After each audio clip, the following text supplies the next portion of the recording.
Keeping Mr. John Holton Alive, from Elijah of Buxton, by Christopher Paul Curtis. Author's note: what an interesting, beautiful, hope-filled place the Elgin Settlement and Buxton Mission of Raleigh was and is.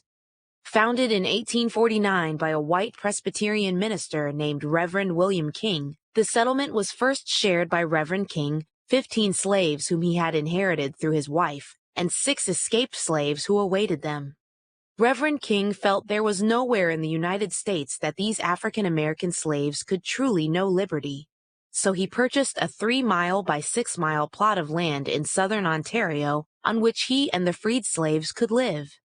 The population of Buxton at its height ranged from an estimated 1,500 to 2,000 escaped and freed people. Though there were a few other settlements of refugees from slavery in Canada at that time, Buxton proved to be the one that thrived. Even into the 21st century, several hundred descendants of the original settlers still live in the area, farming the land their ancestors hewed from the once thick Canadian forest. The relative success of Buxton can be attributed to 2 things.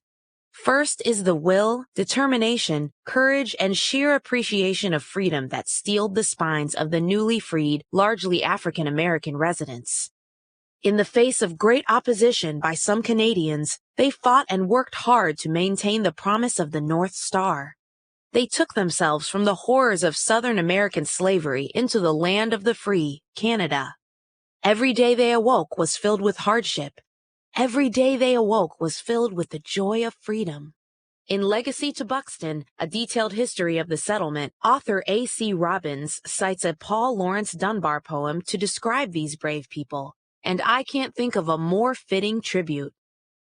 Not they who soar, but they who plod their rugged way, unhelped, to God, are heroes, not they who soar. The second reason the Buxton settlement thrived is the set of strict rules that were instituted by Reverend King.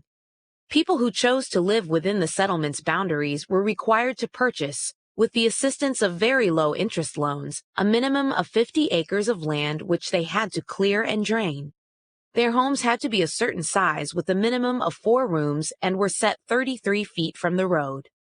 The front of each home was to be planted with a flower garden, and the back was to have a vegetable garden or truck patch.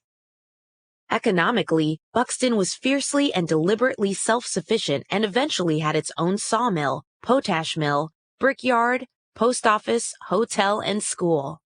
There was even a 6-mile-long tram that carried lumber from Buxton down to Lake Erie, where it was loaded on ships to be sold throughout North America. Buxton School developed such a sterling reputation that many white families in the area withdrew their children from the local government schools and sent them to the academy at Buxton instead.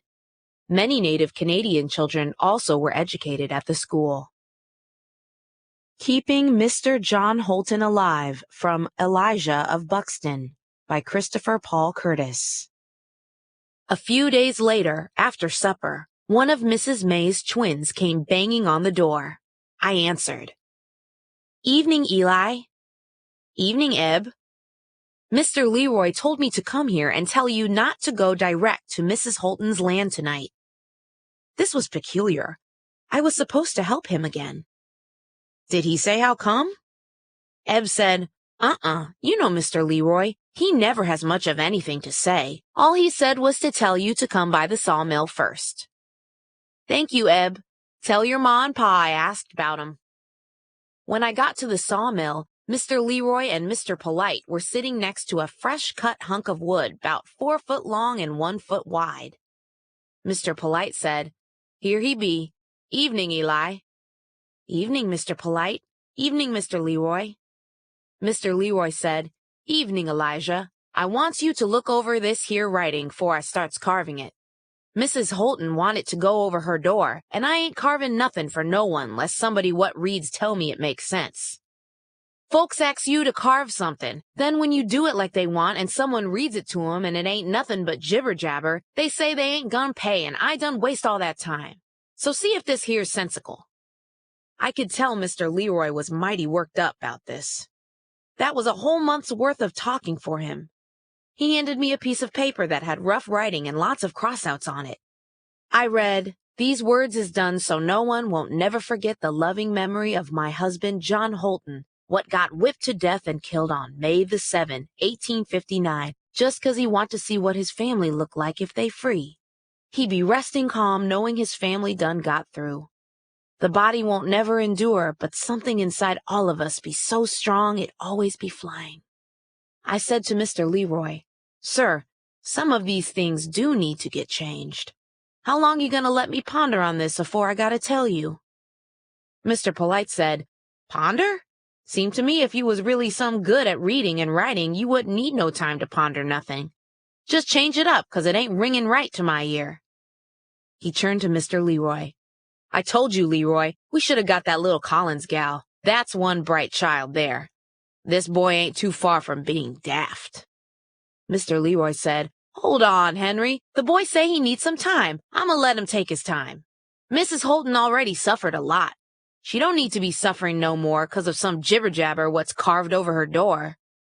I showed Ma and Pa the paper Mrs. Holton had writ, and they told me it was a great honor to do this, that I had to do the best job I could. Pa said, "You gonna have to help her take some of the bite out of them words, Elijah. Her pain too fresh to be locking it up so hot in writing." Ma told me, "Poor Mr. Leroy gonna be carving for years to get all that down. But look, baby, some of them words is mine." I thought on it for the rest of the week. I filled pages and pages in my notebook, working on just the right words for Mrs. Holton. I thought about it when I was supposed to be studying and when I was supposed to be doing chores. It even creeped up on me and made my rock fishing go real unpleasant for both me and the fish. I only chunked 4 out of 20. Worst, I sent 2 of them wobbling back into the water with their brains scrambled like eggs. After about a week, Mr. Leroy's patience ran out and he said, "I'm starting to agree with Henry Polite. Don't seem like changing some words round gonna take all this time. Mrs. Holton been wondering where her sign's at. After your supper, come to the field and have them words ready so's I can get started. And write 'em down clear, too." It killed my appetite, but I finally got something writ down just after supper. Afore I gave it to Mr. Leroy, I ran over to Mr. Travis's home so he could see if there were any big mistakes. Mr. Travis changed 2 words, crossed out 3, put in some better punctuating, then said, "Admiral job, Mr. Freeman, admiral job." Ma and Pa said it seemed pretty good to them, and when I told the words to Mr. Leroy, he didn't do nothing but grunt, which was saying a whole lot for him. It took him a while to carve all the letters in the wood, and the day it was finished, he showed it to me. It was beautiful. He said, "She real partial to having things done fancy, don't want nothing plain, so I put some decorating on it." In the first 3 corners of her sign, he'd carved a tree, a bird, and some waves. In the 4th corner, he put the sun and the moon. He even carved a ribbon to go round all the words, and you'd have swored it was real. Mr. Leroy let me carry it down to Mrs. Holton's so we could put it over her door.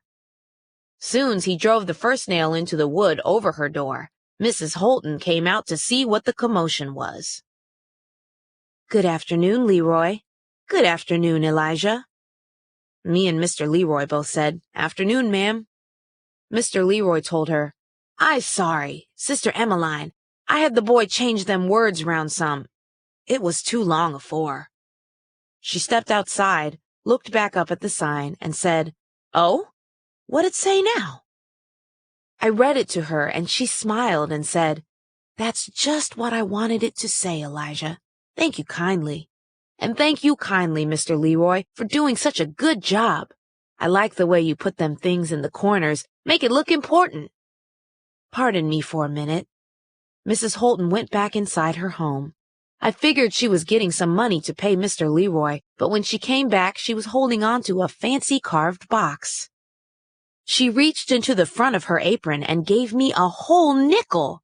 She gave me money for coming up with words on a piece of paper. I squozed it tight in my hand and said, "Thank you, ma'am." But even afore I could slide it down in my pocket, I could hear what Ma and Pa would say. I opened my palm and reached the nickel back to Mrs. Holton. I said, I ain't allowed to take no one's money, ma'am. She wrapped her hand round my fingers so the nickel was folded back up in my fist. Elijah, I insists. If you ain't gonna take it, I'ma throw it out in the yard. I'll tell your ma I made you. That was good enough for me. Ma and Pa would think throwing money away was worse than taking it for doing someone a favor, so I didn't have nothing to worry about. Then Mrs. Holton looked at Mr. Leroy and said, Sir, this here's for you. She reached the wood box at him. Mr. Leroy wrinkled his forehead for a bit, then said, Sister Emmeline, I appreciate you giving me this here box. It's some fine work. And in light of your loss, I'ma say we's even. But from now on, I can't be dealing in nothing but money. Sorry if I'm seeming bold, ma'am. I ain't intending to, but I know with you having someone what was slaved down home, you understand. Mrs. Holton said, I understand. Here, open the box. Mr. Leroy took the box, pulled the lid off, and both him and me sucked in air like we got dunked in a barrel of cold water. His hands commenced shaking. He busted out in a sweat and looked like his belly was aching him bad. He grabbed a hold of his left arm, then whispered, Mrs. Holton, what this? Mrs. Holton said, It's $2,200 in gold, Mr. Leroy. It's what I was gone by John Holton with. You need it more'n me now. Mr. Leroy couldn't talk. His legs melted from under him, and he ended up in a heap on Mrs. Holton's stoop. He said, Mrs. Holton, this here'll be my wife and both my children. I can't turn this down. I ain't 'specting you would. She walked over to where he fell, and he wrapped his arms round her legs like a drowning man holding on to a tree in a flood. He kept on mumbling, I can't turn it down. I can't turn it down. It was something terrible to see. In 2 shakes of a lamb's tail, all the grownness I'd been showing lately flew off like ducks off of a pond, and I was a fragile boy all over again. Seeing someone strong and tough as Mr. Leroy crying made me feel like everything was turned topsy-turvy. Next thing you knowed, all 3 of us were bawling on Mrs. Holton's stoop. She pulled me into her, and we were a doggone pathetic sight. Mr. Leroy said, Sister Emmeline, I done already save $1,192.85. I ain't gonna need all this, but I swear I'ma pay you back, I swear it. And you ain't never gonna have to worry about no work being done on your land for the rest of your life. Mr. Leroy didn't even wipe the tears away. He was crying, but started smiling at the same time. You ought to see my oldest, Ezekiel. He was a big, strapping boy when I last seen him 4 years ago, and now he be 15 and must be big as an oak.